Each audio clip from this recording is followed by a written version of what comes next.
আজকের থেকে বাপ মার লগে আমি একখানে খামো না। আজকের থেকে তোমাকে লগে আমি খামো না, আমি আলাদা খামো। তোমাকে লগে আমার খাওয়ার কোনো দরকার নেই। আলাদা খাবাকে ওহনমা তোমার বুদ্ধি দিছে ভিন্ন খাবা ওহনকা আঙ্গনকে খাইছো ওহনকা তুমি বউর বুদ্ধি হই না আমার আলাদা খাবা। আমার মাইছে তো বউর বুদ্ধি হই নাই বিনো খায়। আমি বউর কথা হই না বিনো খাইতাছি, আমি খামো। আমার বউর কথা হই নাই তো খামো।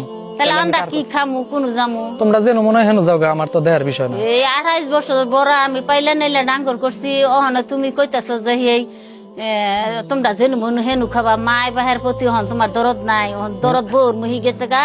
আমার কোন দরদ দরদ থাকবে? 28 বছর পাইলা লাইলা বড় করছো, এখন বড় হয়ে গেছি গা। আমি আমার মতন কামাই কইরা আমি আমার বউ পোলাহান নিয়ে আলাদা খাম। আমার পোলাহান হইছে, আমার বউ আছে, আমি বউ নিয়ে খাম। তোমরা বাপ মা ওইগুলা তোমার দেহার টাইম নেই। দেহার টাইম নেই আঙ্গ দেখবো কারা তাইলে চাইলে বস্তা বিনো খান নাকবো না চাইলে বস্তা না ধরো রাহ। মাইছে তো বড় এই বিনো খায় নাকি?